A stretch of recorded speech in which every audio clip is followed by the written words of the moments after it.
Good morning. This is Cheryl Geyer. I'm conducting an oral history interview with Carolyn Greenberg at the Max M. Fisher Building at the Jewish Federation of Metropolitan Detroit on June 20th, 2005.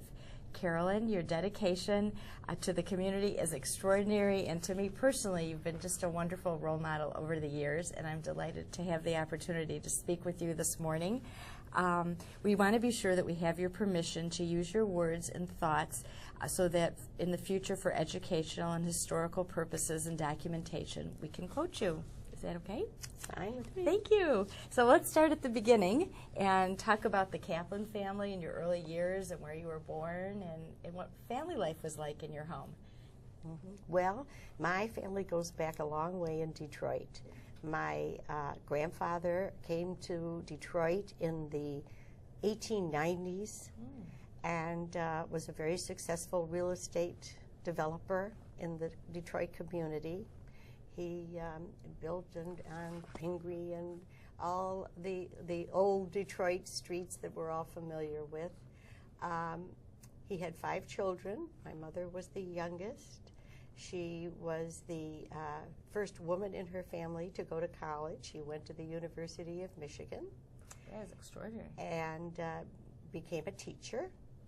Her brother was Harry August, the eminent psychiatrist in the city of Detroit. And they are always involved in community. I grew up hearing about the community, what was doing, what wasn't doing. My grandfather was one of the founders of the Home for the Aged. Eventually he ended up living in the home, which was rather ironic, but he was on the board for many, many years. And I grew up in a household where involvement was the way it was. I mean, there was the family topic of conversation at the dinner table. And during the war years, my family was very, very concerned, upset. We had political discussions about what was going on. I was a young girl, but I knew all about Father Coughlin. I knew all about what was happening in Europe. I was very aware of the terrible situation for the Jews around the world and very concerned. And I grew up with that feeling of responsibility for my brethren. We lived in a neighborhood that was very Jewish. My friends... Where was that neighborhood? I lived on Webb. And half the world I know today, at one point or another, lived on Webb. And we all felt very comfortable in our milieu. We went to Roosevelt Elementary School and Durfee Junior High, and of course then I moved to Roselawn, where I happened to meet my husband, who lived on North Lawn. Oh, so you met him early on. Oh yes, we knew each other as kids. We met when we were probably 9, 10 years old, and our families knew each other. How wonderful. In fact, my mother used to date his uncle at college. That's a wonderful And story. he too came from a very committed family. His father and my grandfather served together on the board. I understand that our grandmothers worked together in the shul to make the gefilte fish for his father's bar mitzvah. That's how far back our families go together. Was beautiful. And Hugh and I started dating when we were about 16 at Highland Park High School. And we were married when we were not quite 21.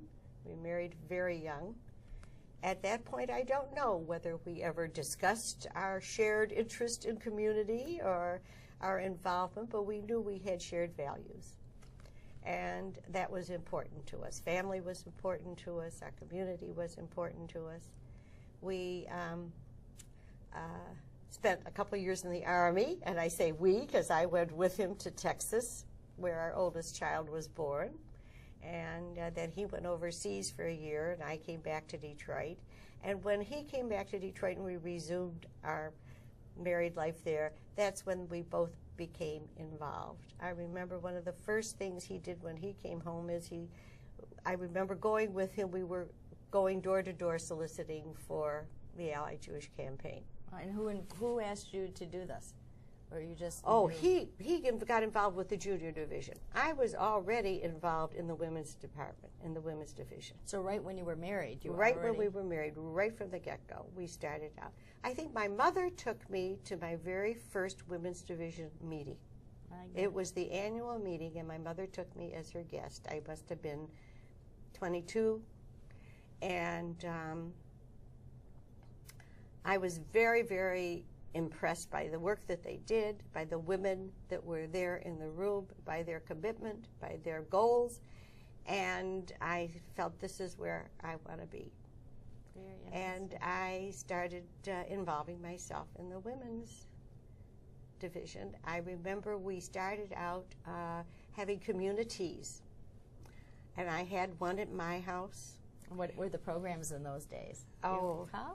Well, we would just gather together and literally serve tea, and we would talk, and we would have somebody from the women's division come and speak to us.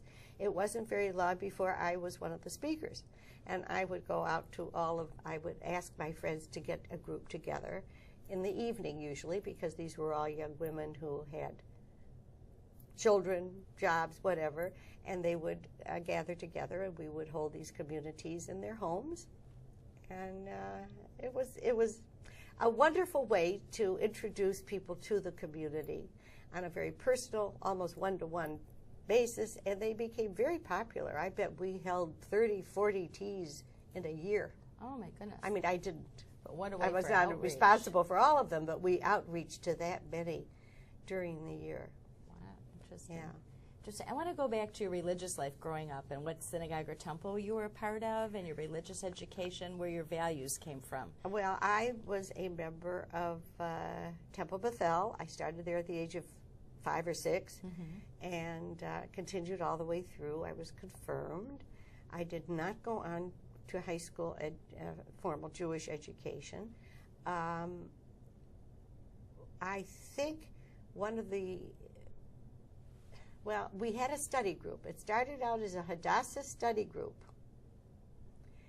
And Leah Snyder was the one who came to my house. We had a group together.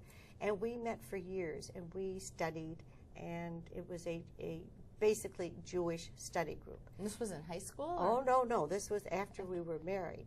My formal education ended with my confirmation when I was 15. So at that point, I had no more formal education, but I picked it up again through this Hadassah study group, and I really feel that we learned a tremendous amount. We had guidance. Different people led the group at different times, and there must have been, 25, 30 women who studied in that group for many years. So that was my religious education. So motivated. And in college, you were at the University of Michigan? I went to the University of Michigan. And were you involved there Jewishly, or what was that like at those times? I belonged to A-Phi, which was a Jewish sorority. I did attend Hillel, but that was not a major force in my life in those days, I must say. I started collecting for the Allied Jewish campaign at the University of Michigan. I can remember taking slips and going around and soliciting people for contributions to the Allied Jewish campaign in those days. That's wonderful. So it's all the values of your parents that they instilled in you. It just came very naturally. It was the example, and my parents were involved. And as I said, it went all the way back to my grandparents. So it was just a continuation of what I believed in and where my heart was. Good work. And who are your mentors, or who are some of the women involved in the early years that you looked up to? Oh, well, Jenny Jones was a terrific influence. She was so committed. And one of the things that she talked about, which was very interesting in those days, is we're back to having just hands-on volunteerism as being the most effective. However, she used to say that the highest form of philanthropy was being able to give when you didn't know who the recipient was. You couldn't see who was being helped. You didn't know. And yet you gave because you knew that there were needs there and people there who you could not see, but they were your brothers, and they were in need, and we had to help them wherever. And I thought she was very inspirational. She was a wonderful speaker. And there were many, many, oh my gosh, I go all the way back to Dora Eric was a friend of my mother's. Oh my. And I can remember the thrill the first time I went to Hadassah. I went to Israel, and I went to the Hadassah Hospital, and I just accidentally sat in Dora Eric's chair. Oh. There was her name on the back of the chair. And I really was so moved because I remember her as a young girl.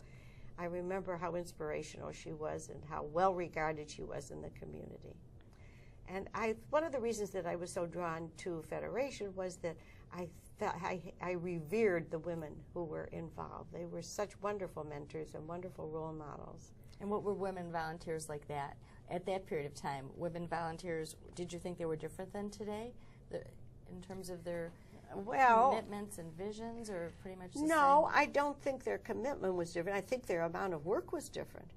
We were hands-on involved. I mean, when you were chair of a committee, there weren't all kinds of secretaries to aid you at the Federation office. We did all the work. We took all the minutes. We called all the speakers. We sent out the invitations. We did all the preparation work, and so we were really very hands-on involved in the women's department. In the early days, I believe you were with, there was a spring forum or an institute you were involved with? I was involved with the institute. I was involved with Spring Forum. And one of the things that I personally was interested in, I was very interested in the education. I felt if you educate a woman, you educate a family. And so our goal was really to reach out and to educate as many women as we could. And one of the things I was involved with was the leadership training course. And how did that work? Well, we started out with a small group, and we would meet at the Federation building, and then we would go out to different agencies. Each month we would visit another agency. It would take, I don't know, maybe 8 months till we finished the entire course. It was really a course of study. Mm-hmm. And not only did we educate them about what was going on in the community, the needs, and what was being offered and what was being accomplished, but we also did other kinds of training. For example, we did speaker training. We taught how to organize a speech, how to get up and deliver a speech, how to organize a program. I mean, we actually went into the details of what it meant to be a leader. Interesting. And we had different people come and speak to us. At one point, we had as many as 70, 80 women participating, which was remarkable. And those were the days when we did not have as many working women. We did not have as many professional women, but most of these women were college women who were not going into the workforce. This was in the 50s and early 60s, who were not going in the workforce, and so Federation was a wonderful place for them to place their energies and their talents and their abilities. Very true. And that's the period you were president. That's when I was What were some of the president. challenges or big issues women were grappling with then? Well, of course, one of the issues is, this was really very funny, was one time we had Betty Friedan come and speak to our institute, our major education day, and she insulted every single woman sitting in that room. Oh, my. Because her statement was, you shouldn't be volunteering. You shouldn't be offering your services because you are taking away the job of some Jewish woman or any woman. And she wasn't interested just in Jewish women, but she was saying to us here at the Federation, if you weren't doing well all these jobs, other women would be having a paid position. Well, I want to tell you, all hell broke loose. The women marched out of that auditorium simply livid. They were furious with Betty Friedan. It was really comical. And do say I lived long enough to read the second book that Betty Friedan wrote, or down the line, another book that she wrote, in which she apologized, in which she said she was really grateful to all of these women who had contributed so much, because these jobs would not have been done had there not been the volunteers. Certainly. And our community could never afford to do what the women volunteers Of course did. not. It made no sense. Of course not. It would not have never have been done. How interesting. So I did live long enough to read her apology. Interesting. And then you won the Greenberg Award. How fitting. Yes, I won the Greenberg Award, although, as I have said, there was no nepotism there. We're not really related. And what were your involvements at that period of time? Oh, that was the Young Leadership Award. What was I involved in that time? You know how many years ago that was? What was that? Is that in the family service? Were you involved with family service? I was involved with Jewish Family Service. I was a vice president of Jewish Family Service. I had also been in women's division. I had been involved in leadership training and in the communities. And I think I was on the board at that time. So just many different things. Many different levels. I was involved in everything, and of course, campaign. Talk about. I was reading the Israel Emergency Fund. You chaired the Headliners Group, I believe. Yes. What was it like soliciting at that period of time? Well, we did door-to-door solicitation. I can remember that we used to meet at an outdoor parking lot and get an inspirational talk on a Sunday morning. And then we would all take our little bags and we would go marching. Each one had a different block area to do, and we would go door to door. And the community was alerted to the fact that Sunday was our day for campaign. And in a way, it was much simpler. And how was it to knock on the door of a stranger? Such a different way to solicit. You were comfortable? Not uncomfortable, uncomfortable, because I think the community had been well prepared to expect us. And so you would knock on the door and you'd say, I'm here collecting for the Allied Jewish Campaign, and they would say, oh yes, I'm expecting you. And so it was not an uncomfortable situation. And I'll tell you, when I really felt the need and felt what we were doing was so worthwhile, that I was very happy to go out and solicit. And you did it as a team, or you did it individually? No, we went, I think there were two of us in a team. Two people went together as a team. How different the times were. Yes, very different. So let's talk about the Jewish Family Service. I know you were 10 years on their board, and you were a vice president, I believe. Yes, I served there with Edith Jackier, who was another mentor of mine, friend, role model. We worked together at the Jewish Family Service. We worked together in campaign. She is a terrific lady, and a big heart, and very capable. And she was president of the Jewish Family Service. I think I mentioned this to you, that one of the most important pieces of work that I think she and I did together was to help the hungry of this community.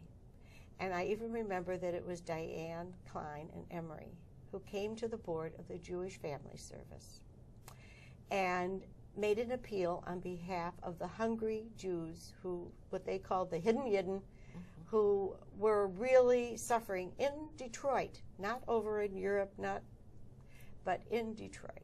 And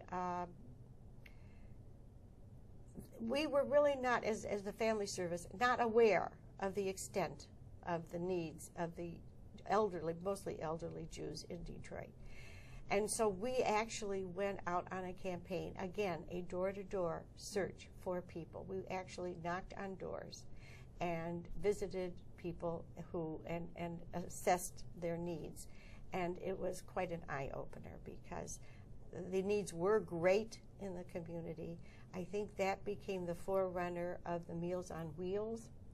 And we did have to buck the leadership, or the concept of the Jewish Family Service was more of a case study, caseload. Case management. Case management. And the idea of going out and searching for Jews who were needy was not part of their agenda. They were there, and they expected people just to come to them. And this outreach was something totally new. So how did you do that? How did you even identify the people? Oh, well, it wasn't easy. As I say, we actually went door to door knocking and saying, well, who are your neighbors, and do you know your neighbors? And one person would tell of a friend, and another person had a cousin, and it became apparent that there was a whole subculture there that was really in need. And do you think that led to Yad Ezra also? Or Well, Yad Ezra came much later. I think it led directly to Meals on Wheels. I see. I did not know that. Mm-hmm. Very interesting.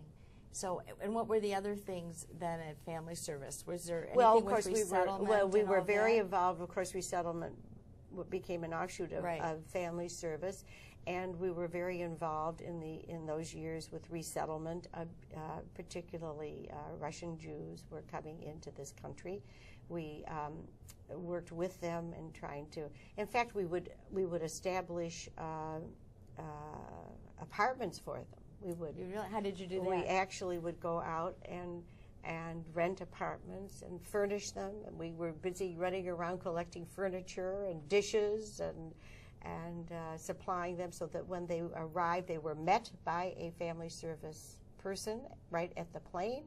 They were taken right to their apartment, and then we, of course, would help them get jobs, and then they would go to the center to get English training.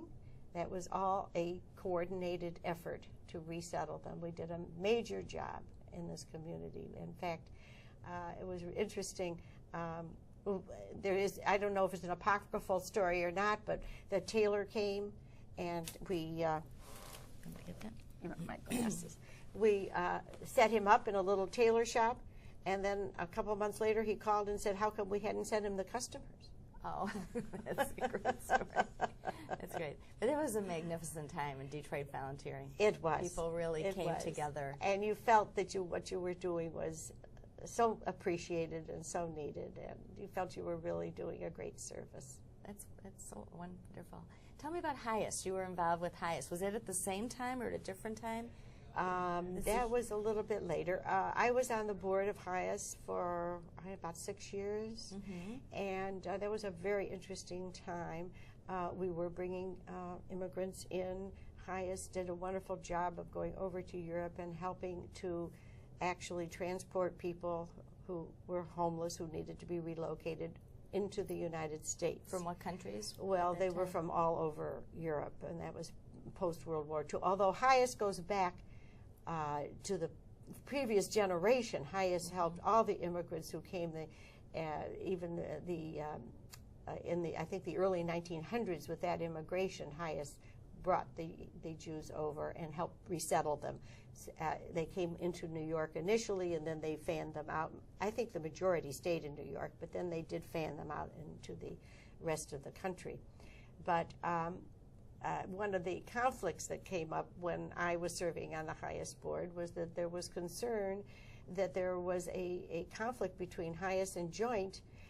Joint was trying to encourage these people to go to Israel, and they felt that HIAS was interfering and encouraging them to go to the United States. So that became a very, very hot issue.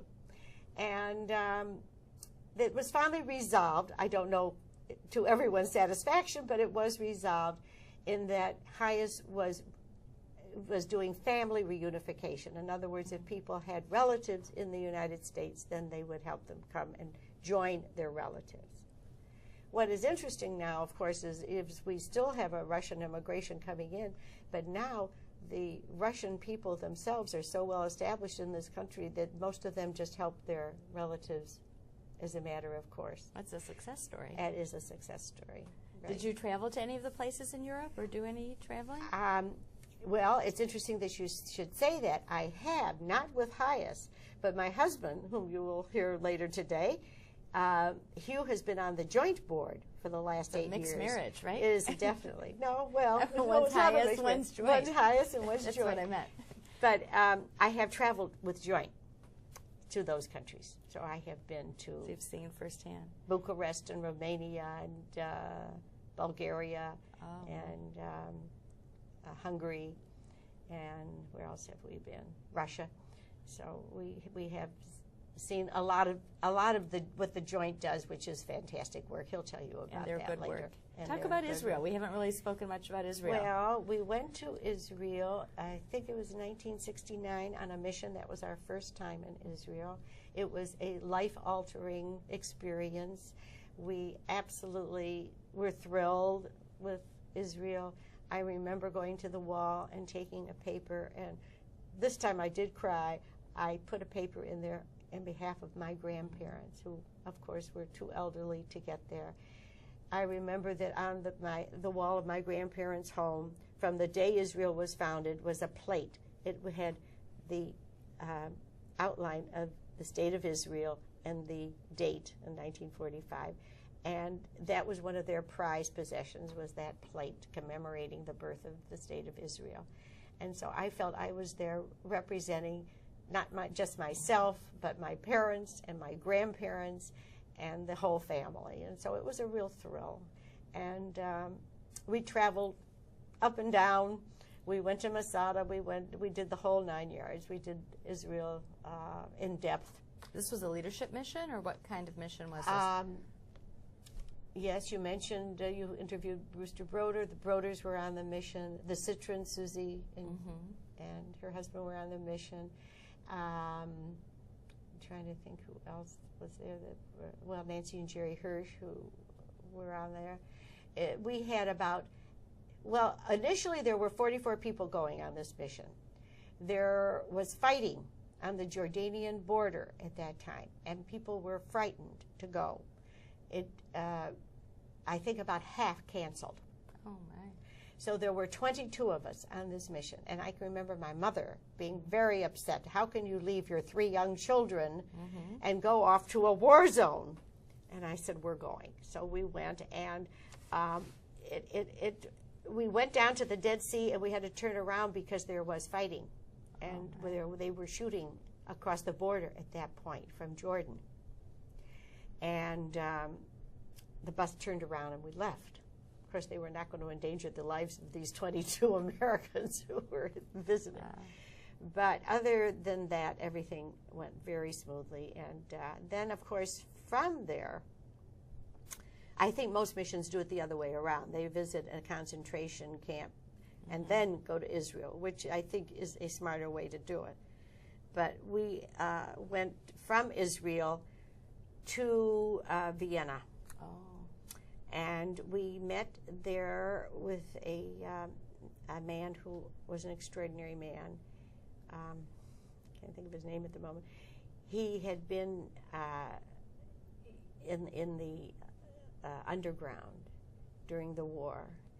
And then he came back, and he was in charge of relocating all the Austrians. And I remember his driver had been hidden for 4 years by a Gentile family. He lived in the basement and never emerged for 4 years, and that's how he survived. But then we went to the concentration camp.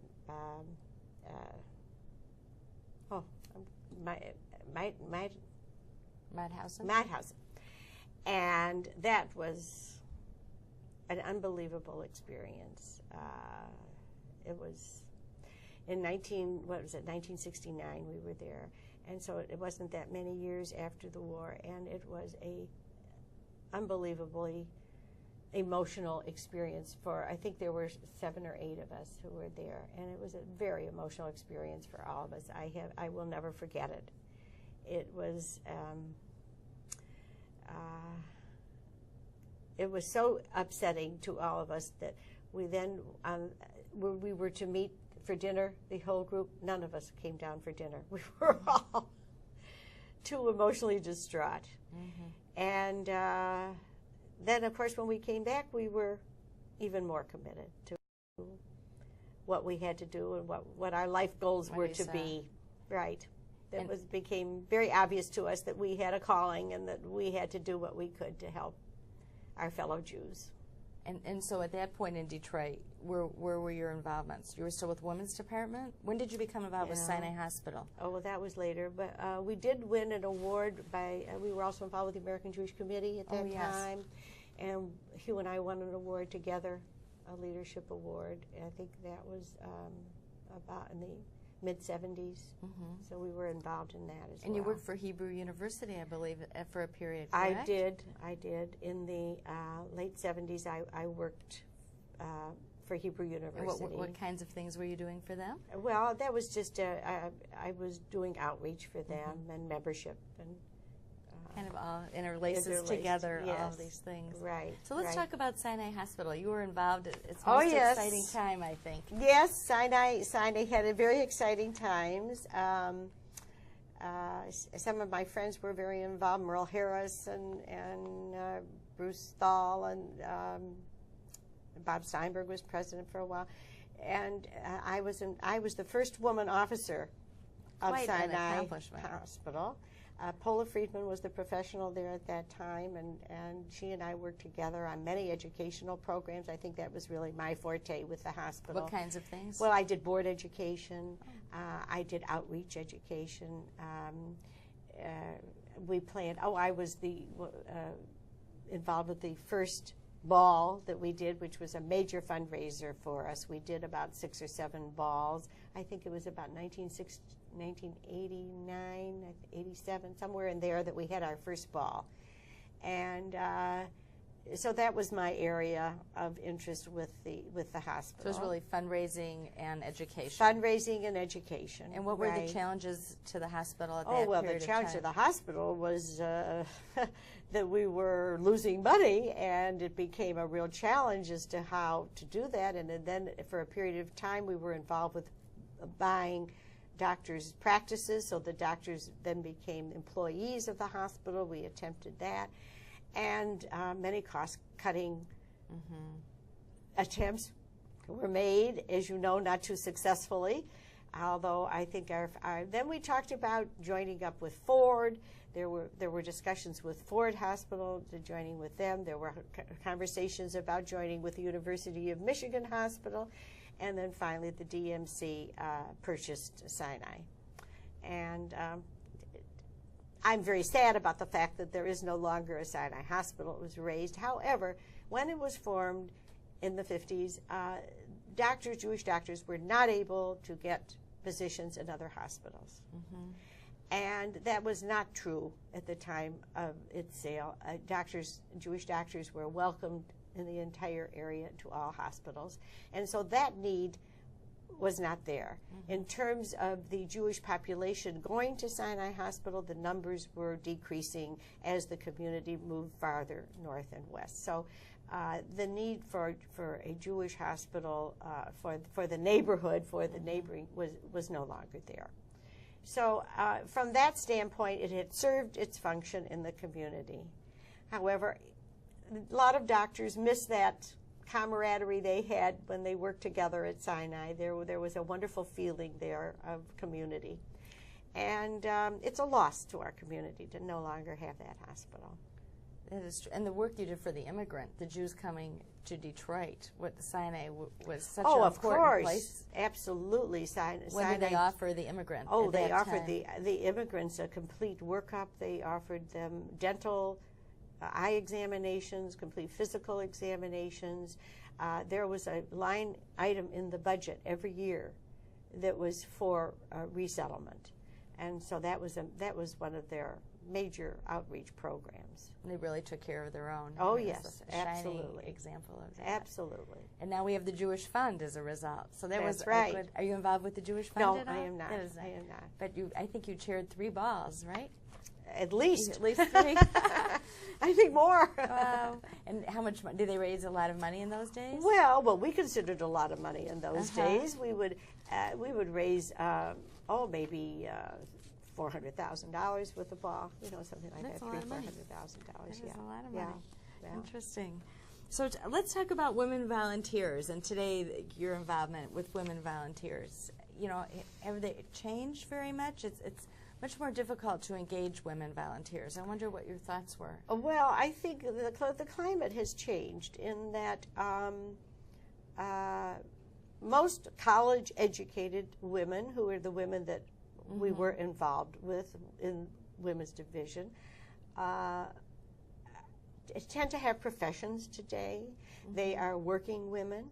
I think, you know, I'm now 75 years old. Had I been in this generation, I would have done something professionally. I would not have been just a stay-at-home housewife, and I don't know that I could have had the time to be a full-time volunteer, plus a wife, mother, and my other responsibilities. So that the pool to draw from is much smaller. On the other hand, I think that the women who are involved are extraordinary. They are women who in many cases work as well as do a fantastic volunteer job. So my hat's off to them that they're able to accomplish so much. I think that the women do less hands-on work today. There are more professionals to help them so that they are not as involved on a day-to-day basis as we were when I was a young volunteer.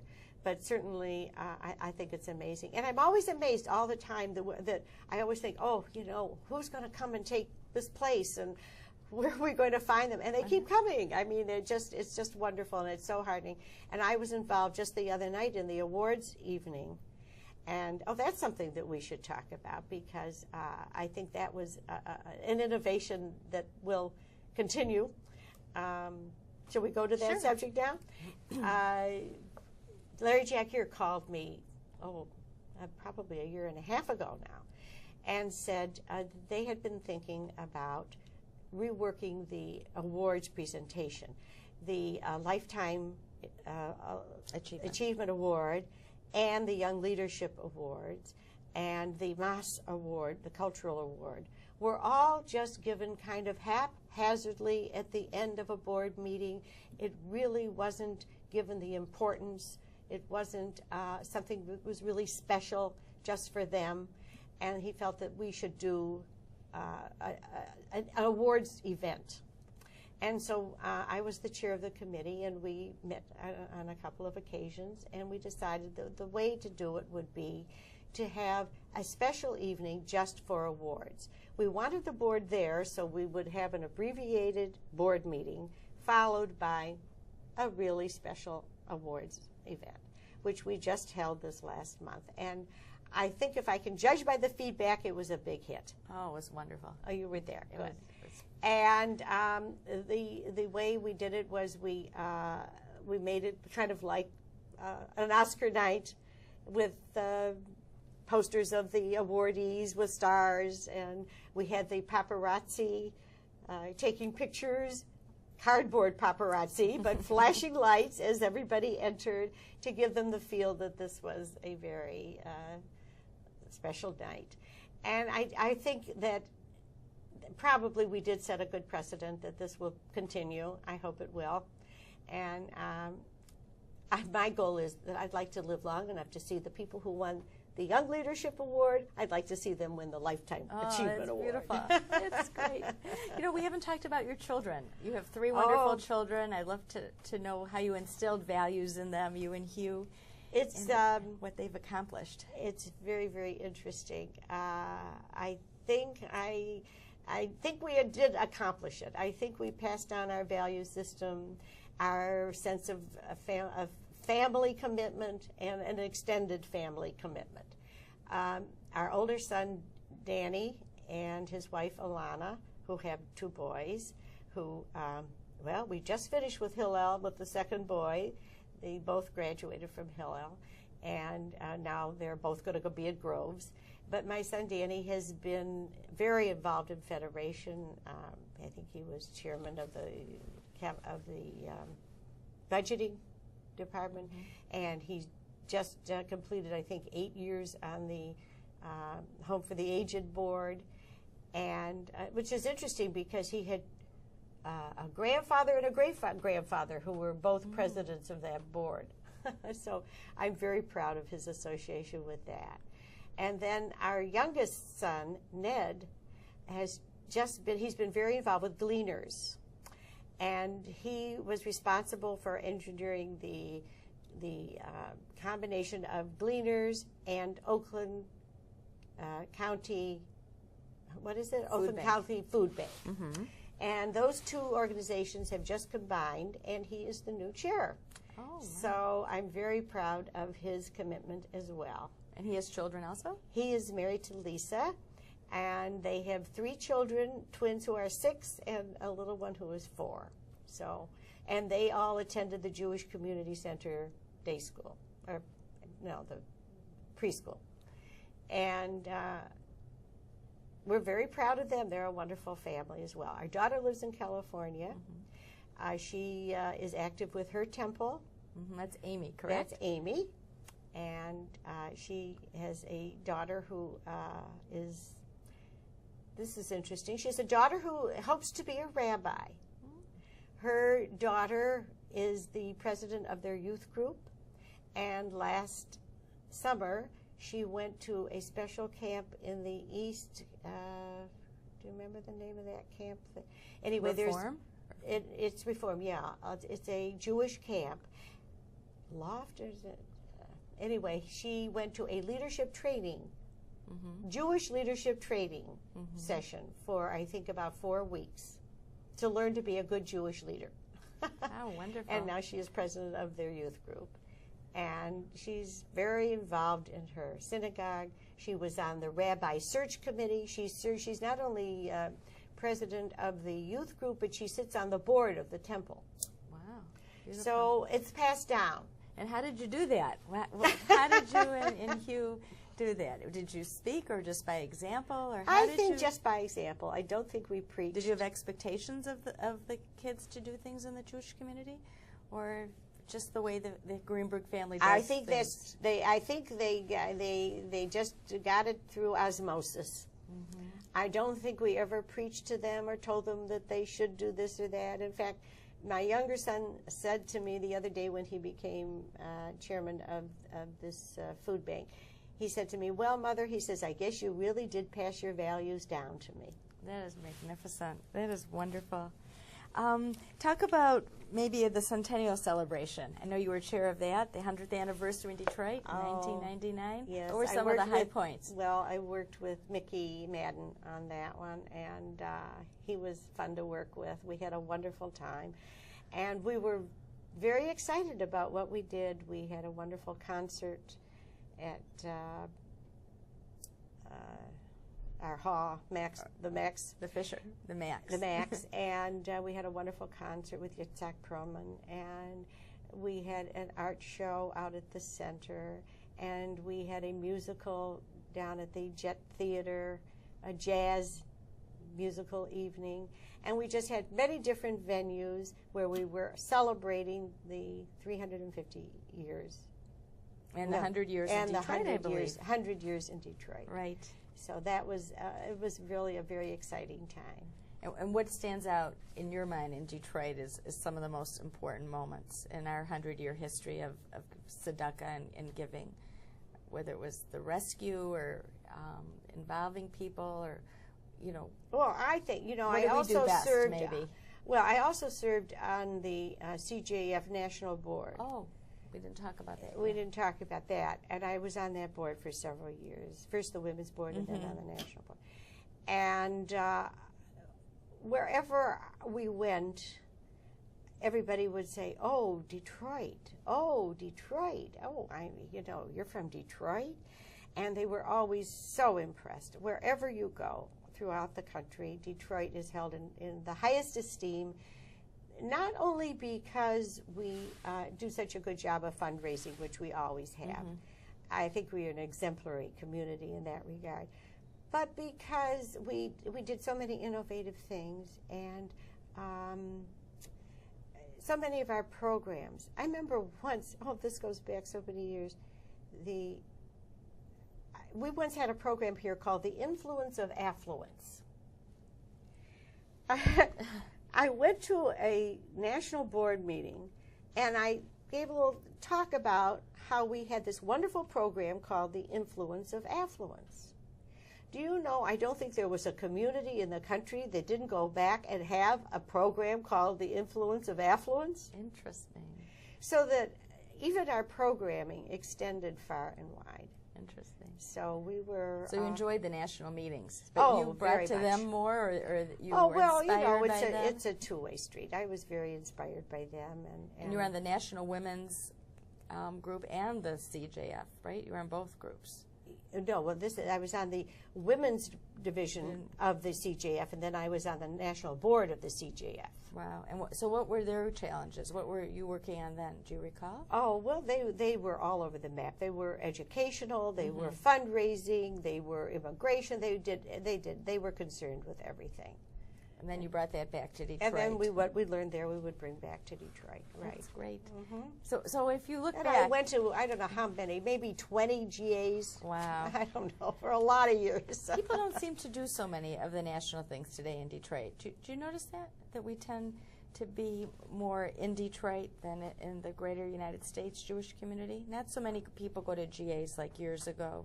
I don't know if you noticed that.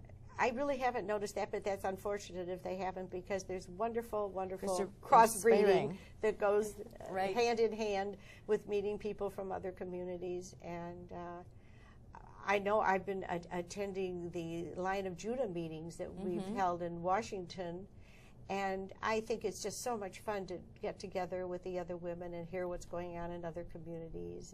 And those meetings have been really inspirational. We've had wonderful speakers, and it's been fun. And Linda Klein was honored at the last meeting, and I think there were 35 or 40 of us from Detroit who went, and everybody had a grand time. So it's just doing different kind of, national involvements today. What do you think our biggest challenges are in the Detroit Jewish community today? What should we be focusing on? Well, I think we have been losing numbers of contributors. And I think that's a serious problem. And why do you think that? Where do they go? Or do we... I would be hard-pressed to answer that. Off the top of my head, I would just say that there are just so many places that people can be involved today. And it used to be the Federation was the only place, and today there are so many venues. And also, I think more and more people are involved with the general community. I think that there's so many people involved with the Detroit Institute of Arts and the Symphony and the University of Michigan. And I mean, there's so many avenues of interest. So I think we've got to really work hard to make Federation still the #1 address. Yeah, I think people give very differently today. And maybe do you think they give more to the organization than to the Jewish community at large? I think they probably single out their area of interest and are concentrating more in a certain area. Rather than this concept of give once for all, I think they are identifying their area of interest and zeroing in on that. I think it's quite different. It is. Their thinking is different in terms so that really is our biggest challenge, I think that is our biggest challenge, because if we keep losing numbers, it means it's a heavier burden on each individual. And not only that, we're not getting our word out to the community. Wow. We're not doing a good educational job. Are you concerned about intermarriage and things like that? Well, that's a challenge. It always is a challenge. Our son Ned is married to a young woman who was Catholic. She converted.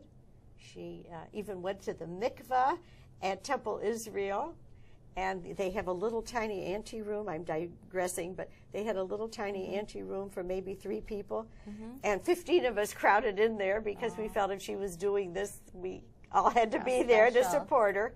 So we were all there, and then I remember there was a beautiful blessing in the temple. Rabbi Loss did a wonderful job. And now, she has a Jewish home. So that's the plus side of intermarriage. If you can develop another Jewish family. That's really makes you proud to be so welcoming. Yes. Probably one of the highlights of your volunteer career was earning the Butzel Award, winning it with you and your husband. Absolutely. So I'm curious how you work as a team today. in terms of your shared values, or what are shared goals, or you each do parallel things? How does it work in the Greenberg family? We're very supportive of each other, and we always have been. I mean, if he is in a program and he's interested, I'm there and I support it. And the same goes the other way around. He's very supportive of whatever I have done. And I think it's added another dimension to our marriage, to our life together, in that we have this shared concern and interest and involvement with the community. I think I think I think anything you do together that you love doing together bonds you even closer. So I think that's been an important component of our marriage and of our life together. He's been, well, you'll hear, he's been very involved in the center movement, and in Federation he's been involved in the neighborhood project, and he's as I mentioned before, he's on the JDC board. And so I've gone along with all those activities as well. So do you ever chair things together or sit on a committee together? Have you ever done anything like that? I don't think so. Just really very supportive parallel paths. Yes, right. But different paths. So are there any topics we have not covered, or stories or memories that you want to share? Well, let me think. How are we doing on our time? We're good. Well, the only other thing that I've been involved with in the last couple of years is the Florida event. We've been hosting that. And that's very interesting, in that we have about 150 people. We invited those who give a household gift of $10,000 or more to meet with us for just a thank you event. It is not a fundraiser. It's just a get-together.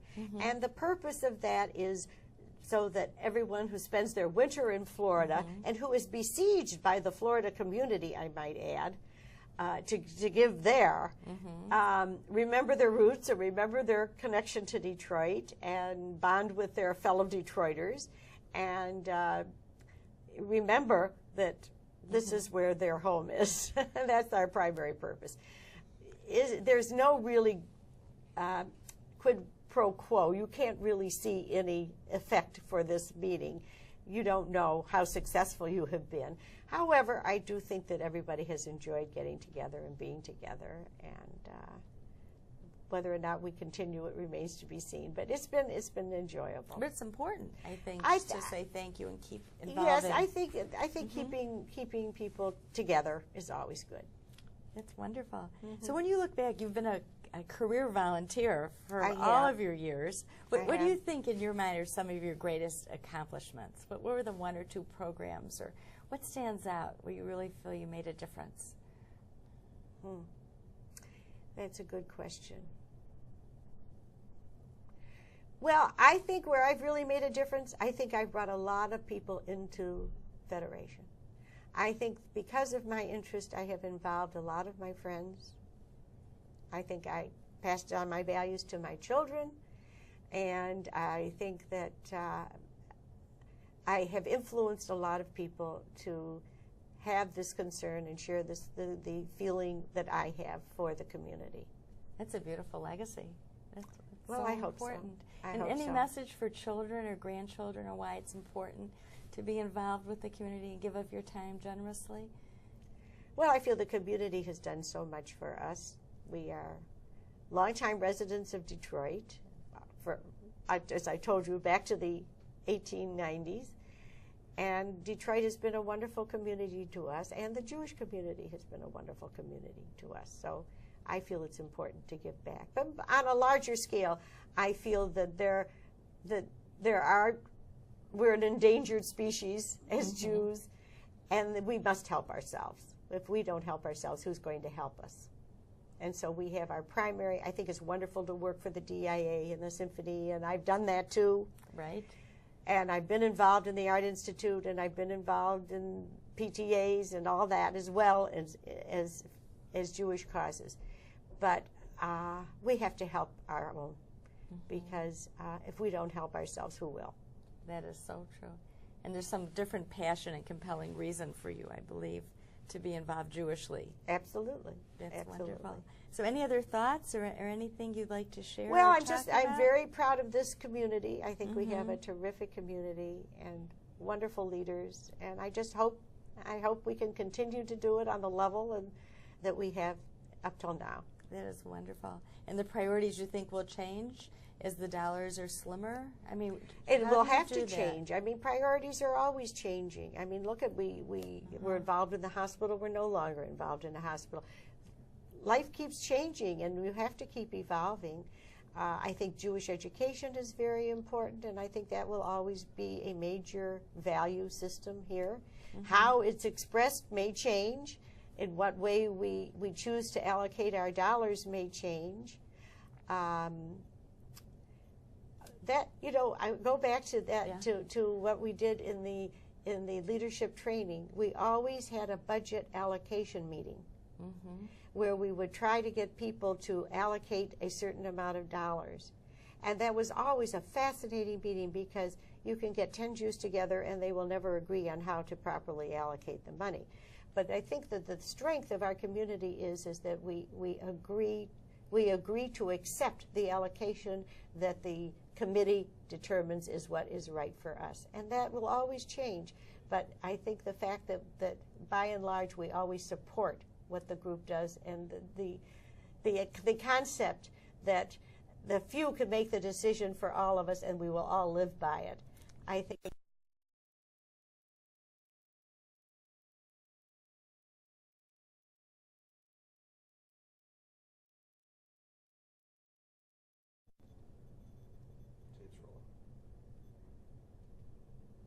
Okay.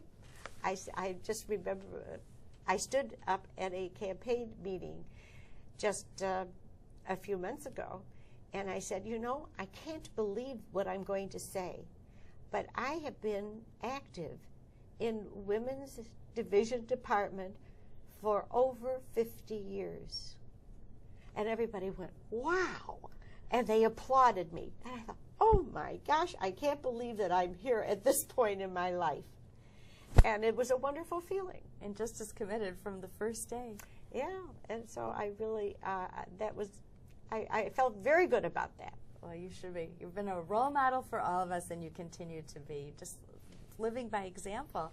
So we thank you for all that you do and continue to do, and hope you have great strength in your work. And I don't know if you have any final comments you'd like to say in summary about, you know, the joy of giving and involvement. Any other thoughts? Well, I just want to say that I love the Detroit community and the Detroit Jewish community, and I just hope it continues to roll on and have strength and go from strength to strength. Thank you so much. Beautiful. Thank you. Thank you.